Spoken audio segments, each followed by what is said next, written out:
Peer reviews, Unit 9. Here we will look at the reliable programming concepts and an example regarding code review checklist.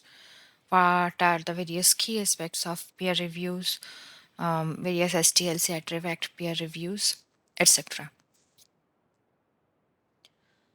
Let me share the screen. Let's just get started with the reliable programming. So in this unit, reliable programming, we are concerned about the software quality.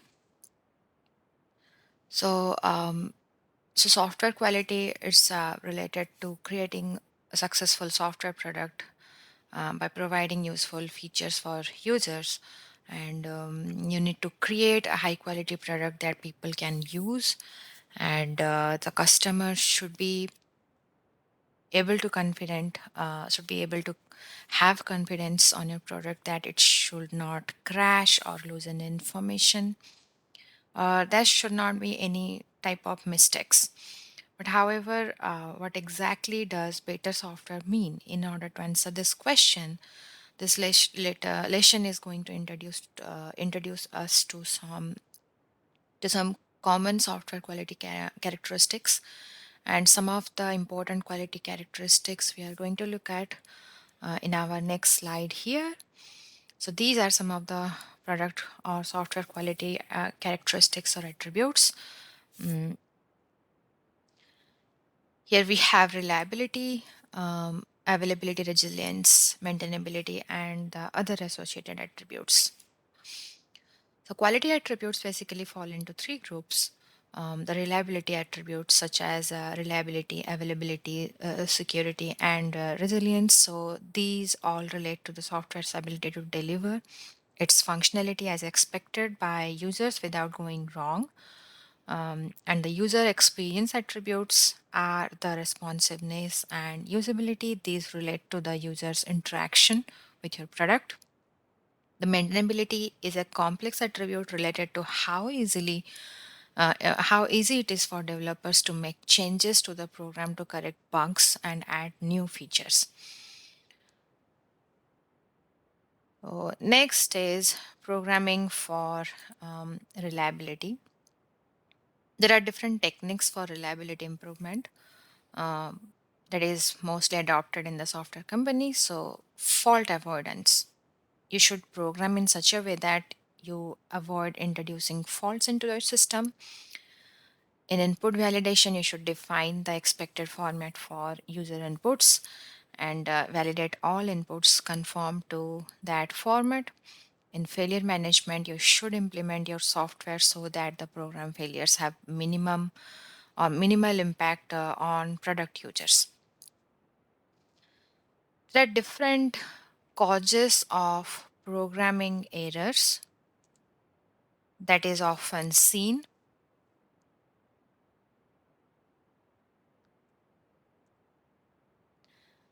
So it's you may imagine that while implementing a product to help business manage travel expenses, but let's say you don't know the tax laws associated with it, then you may make mistakes during implementation of product. There could be some of the problems related to the mistakes done by or committed by the programmers if they don't properly understand the problem of the application domain. Or let's say the programmers may make mistake because of an unknown technology, not a familiar technology, or because they don't properly understand the technology. So in the technology, we have different languages, libraries, databases, or different types of integrated development environments. So let's say you are implementing a cataloging system for museums or art galleries.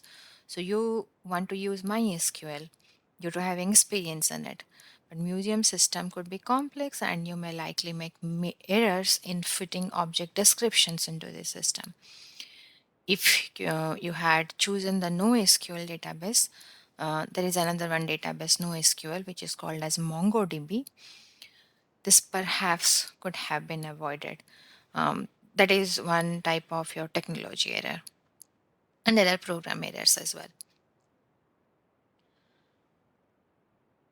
Now let's look at software complexity. So complexity is related to the number of relationships between elements in a program and the type and nature of these relationships. The number of relationships between entities is called coupling. The higher the coupling, the more complex is the system. So if you see in this figure, the shaded node has a relatively high coupling because it has relationships with six other nodes shown through the dotted lines here. A static relationship is one that is stable and doesn't depend on program execution. Whether or not one component is part of another component, that is a static relationship. And there is another one relationship called dynamic, which could change over time and more complex than static relationship.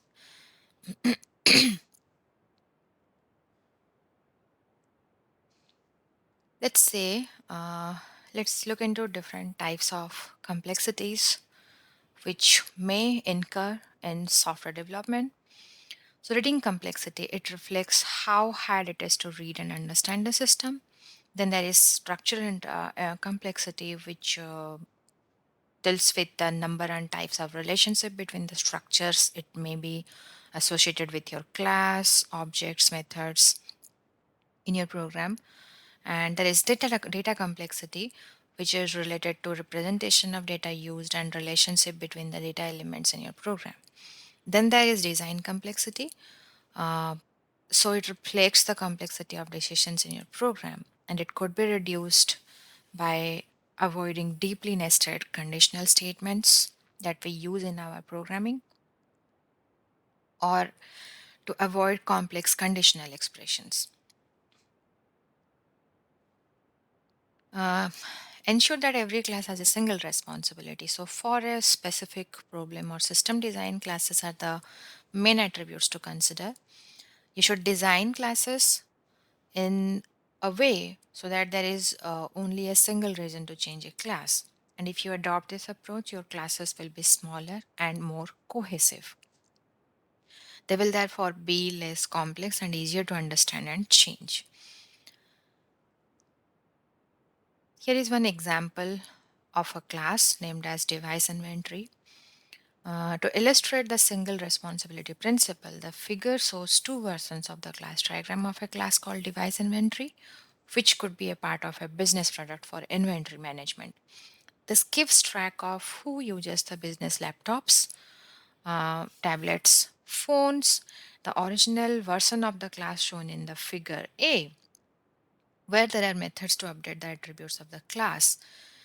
Let's assume a product manager suggests the business should be able to print a report of device assignments. So, one way of doing this is to add a print inventory method, as shown in the figure B here. So, one way of making this change is to add a inventory method, as shown in the figure here. And this change breaks the single responsibility principle, as it then adds an additional reason to change the class.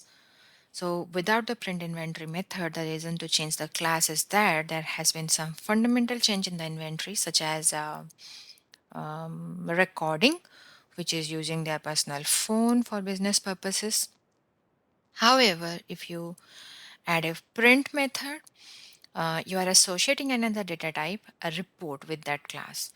And another reason for changing this class might then be able to change the format of a printed inventory report.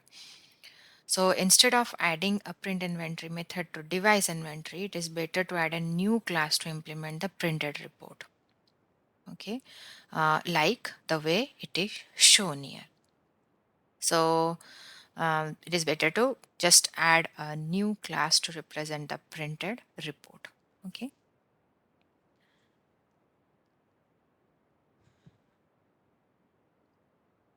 Avoiding the deeply nested conditional statements. uh, let's see this example here. So, a deeply nested conditional if statements are used when you need to identify which of the possible set of choices is to be made.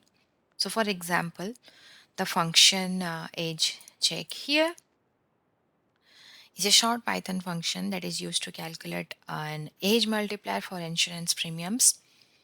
The insurance company's data suggests that age and experience of drivers affects the chances of them having an accident. So premiums are adjusted to take this into an account. It is good practice to name constants rather than using absolute numbers. So the program here names all the constants that are used. So the if else block makes the code complex, but the next program here uses guards with multiple return statements, the conditions, and a guard is a conditional expression placed in front of the code to be executed. So here the else statements are sort of removed and return statements are prioritized.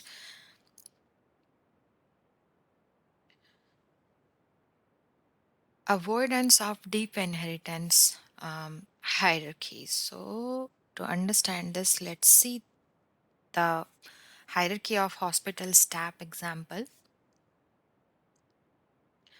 Your inheritance in Java, you are already familiar to the inheritance concept in Java programming, so it's basically similar. Inheritance allows the attributes and methods of a class. Let's take a class such as road vehicle. It can be inherited by the subclasses such as truck, car, motorbike. So your nurse sort of inherited from the clinical staff, then the clinical staff from the hospital staff. So inheritance appears to be an effective and efficient use of reusing the code and making changes that affect all subclasses. However, inheritance increases the structural complexity of the code as it encourages the coupling of the subclasses. For example, in this figure here shows a part of a four-level inheritance hierarchy that could be defined for staff in the hospital. The problem with deep inheritance is that if you make changes to a class, you have to look at all of its superclasses. If you make any changes to the ward nurse, you have to look at the details about the nurse, clinical staff, and hospital staff. So you also have to look at all of the related subclasses to check that the change does not have unwanted consequences. Okay. Um, then there is design pattern. So design patterns are object oriented, describe solutions in terms of objects and classes. They are not off the shelf solutions that can be directly expressed as the code in a object oriented language. They describe the structure of problem solution but have to be adapted to suit your application and programming language that you are using. Programming principles. There are two fundamental principles which are the basis for most design patterns. The separation of concerns. This means that each abstraction in the program, it may be class or methods, should address a separate concern and that all aspects of the concern should be covered there. For example, if authentication is a concern in your program, then everything to do with authentication should be in one place rather than distributed throughout your code. Separate the what from how means if a program component provides a particular service, you should make available only the information that is required to use that service. And that is the what. And the implementation of the service, that is the how, should be of no interest to service users. Let's look at some common types of design patterns: creational patterns, structural, and behavioral. So, in creational, it's mostly concerned with your class and object creation. Structural patterns associated with class and object composition. It deals with the description of how classes and objects may be combined to create a larger structure. Then behavioral patterns are concerned with class and object communication. Here, these are some of the example in this table about the design patterns. Please review it. Then the list and tree view, uh, multiple views of the same data. Okay.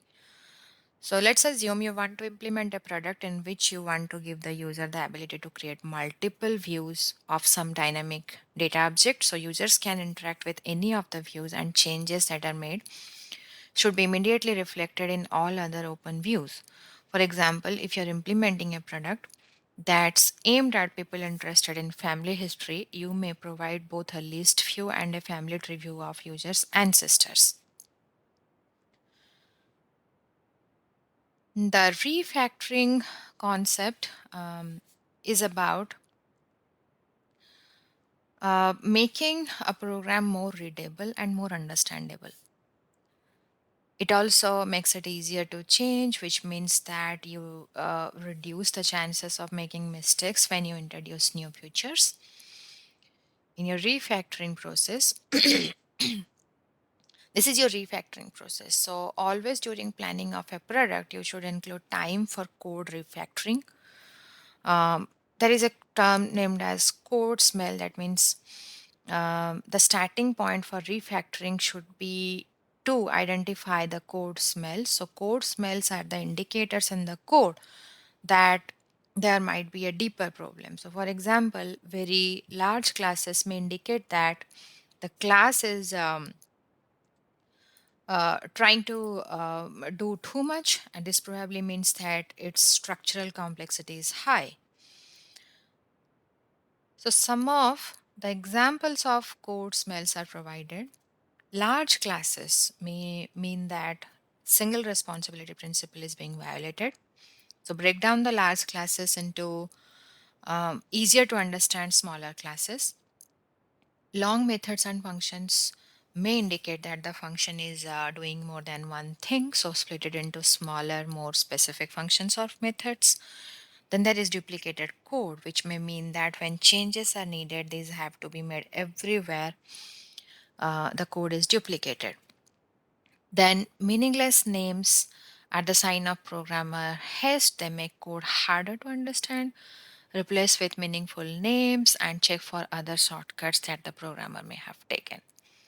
Then unused code simply increases the reading complexity of the code.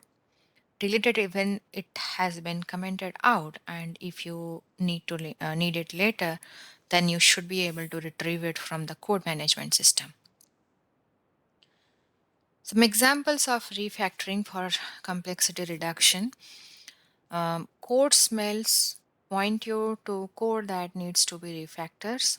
There are many possible refactoring you may use, and most of these help reduce program complexity.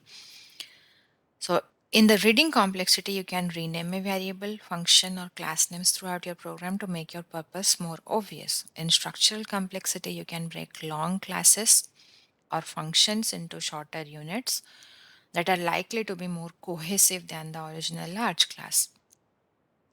Data complexity, here you can simplify the data by changing your database schema or reducing its complexity.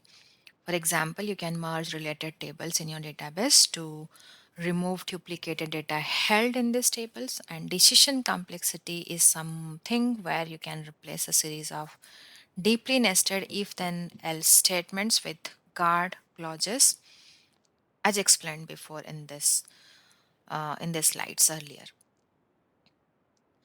Input validation is critical for security and reliability, as well as inputs from attackers that are deliberately invalid. Input validation catches accidentally invalid inputs that could crash your program or pollute your database. Some rules for name checking. Um, Assume you have a filled in a form where users input their family names. So for this name checking, we can follow some rules. So if you use rules like these, the length of the name, how many characters will be there, and some other associated rules. So if you use the rules like these, it becomes impossible to input very long strings that might lead to buffer overflow or to embed SQL comments in a name field.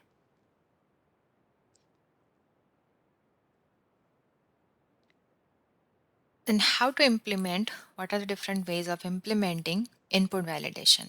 So various methods are here that is shown in the slide.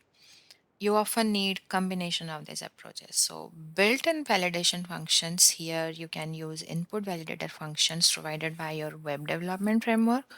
So for example, most frameworks include a validator function that will check that an email address is of the correct format.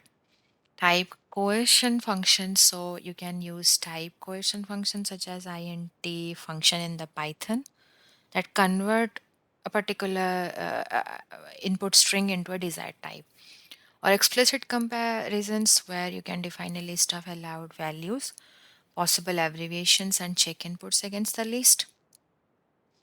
Then in regular expressions, you can use regular expressions to define a pattern that inputs should match and reject inputs that do not match that pattern.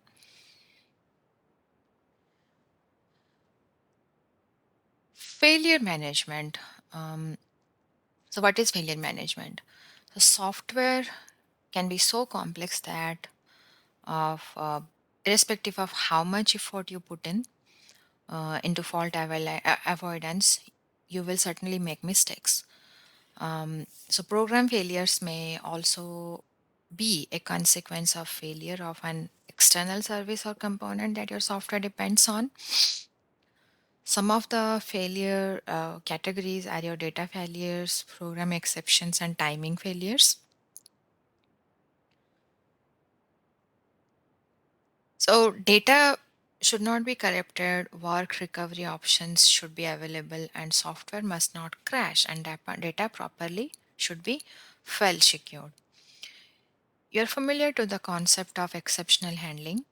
So, whenever an exception occurs, control is automatically transferred to exception management code.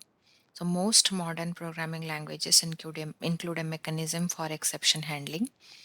In Python, if you remember, you use the try except keywords. There is other way of handling that in Java programming as well. So you could relate that to here. Mm, So this is a normal example of how the exception handling is being done or managed or handled.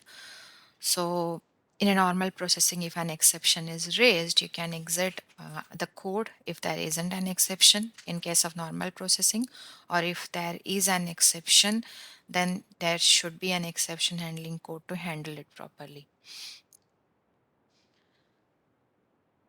Then your autosave and activity logging. So two mechanisms that can reduce the probability of users losing work after a system failure are activity logging and autosave. The activity logging, here you keep a log of what the user has done and provide a way to replay that against the data. You do not have to keep a complete session record, simply a list of actions since the last time of the data was saved to persistent store. In the autosave, you automatically save the user's data at set intervals every 5 minutes. This means that in the event of failure, you can restore the saved data with the loss of only a small amount of work. So here is an example through the explained through the figure. So autosave, command logger, and crash recovery. So autosave, here automatically you can automatically save the user's data at set intervals, and let's say in the event of any failure, you can restore the saved data with the loss of only a small amount of work. It gives a saved session of the last saved data. So that's all in this chapter. What next you have here is an example of code review um, checklist. So code review checklist. There are various links also provided. Okay, the peer code review checklist is adapted from this link here.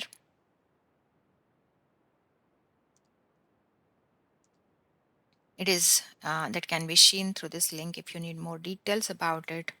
have to be more thorough about it, please go through this link.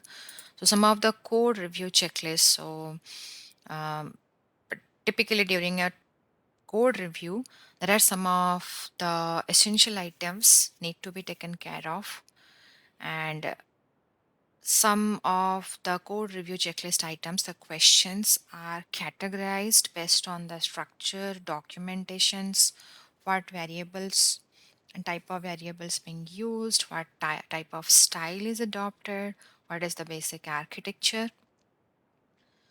So these are the questions. So go through all the checklist items.